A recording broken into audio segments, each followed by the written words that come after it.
Di sebuah perusahaan pertambangan minyak di Arab Saudi, di akhir tahun 40-an, seorang pegawai rendahan, remaja lokal asli Saudi, kehausan dan bergegas mencari air untuk menyiram tenggorokannya yang kering. Ia begitu gembira ketika melihat air dingin yang tampak di depannya, dan bersegera mengisi air dingin ke dalam gelas.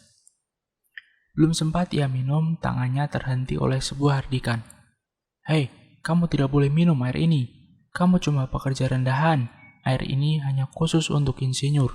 Suara itu berasal dari mulut seorang insinyur Amerika yang bekerja di perusahaan tersebut. Remaja itu akhirnya hanya diam dan menahan haus.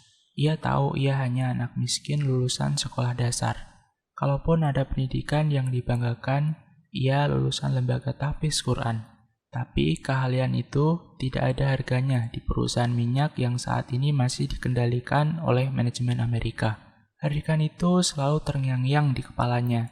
Ia lalu bertanya-tanya, kenapa ini terjadi padaku? Kenapa segelas air saja dilarang untukku? Apakah karena aku bekerja rendahan, sedangkan mereka insinyur? Apakah kalau aku jadi insinyur aku bisa minum? Apakah aku bisa jadi insinyur seperti mereka? Pertanyaan ini selalu terngiang-ngiang di dalam dirinya. Kejadian ini akhirnya menjadi momentum baginya untuk membangkitkan dendam positif. Akhirnya muncul komitmen dalam dirinya. Remaja miskin itu lalu bekerja keras siang hari dan melanjutkan sekolahnya malam hari.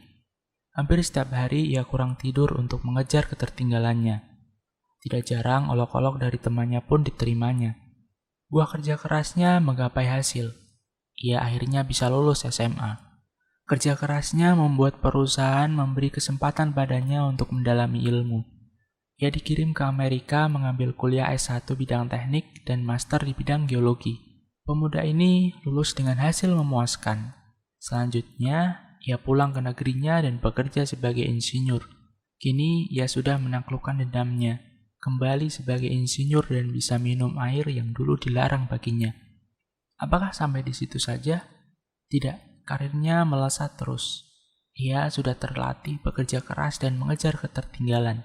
Dalam pekerjaan pun karirnya menyusul yang lain. Karirnya melonjak dari kepala bagian, kepala cabang, manajer umum, sampai akhirnya ia menjabat sebagai wakil direktur. Sebuah jabatan tertinggi yang bisa dicapai oleh orang lokal pada saat itu. Ada kejadian menarik ketika ia menjabat wakil direktur. Insinyur Amerika yang dulu pernah mengusirnya kini justru menjadi bawahannya. Suatu hari, insinyur bule ini datang, menghadap karena ingin meminta izin libur dan berkata, "Aku ingin mengajukan izin libur. Aku berharap Anda tidak mengaitkan kejadian air di masa lalu dengan pekerjaan resmi ini. Aku berharap Anda tidak membalas dendam atas kekasaran dan keburukan perilakuku di masa lalu." Apa jawaban sang wakil direktur mantan pekerja rendahan ini? "Aku ingin berterima kasih padamu dari lubuk hatiku yang paling dalam, karena kau melarang aku minum saat itu. Ya, dulu aku benci padamu. Tapi setelah izin Allah, kamulah sebab kesuksesanku hingga aku meraih sukses ini." Kini, dendam positif lainnya sudah tertaklukkan. Lalu apakah ceritanya sampai di sini? Tidak. Akhirnya mantan pegawai rendahan ini menempati jabatan tertinggi di perusahaan tersebut. Ia menjadi presiden direktur pertama yang berasal dari bangsa Arab. Tahukah Anda perusahaan apa yang dipimpinnya? Perusahaan itu adalah Aramco, Arabian American Oil Company, perusahaan minyak terbesar di dunia. Di tangannya, perusahaan ini semakin membesar dan kepemilikan Arab Saudi semakin dominan. Kini perusahaan ini menghasilkan 3,4 juta barel dan mengendalikan lebih dari 100 ladang migas di Saudi Arabia dengan total cadangan 264 miliar barel minyak dan 253 triliun cadangan gas.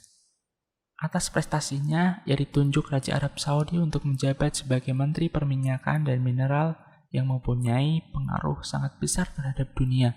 Tahukah kalian kisah siapa ini?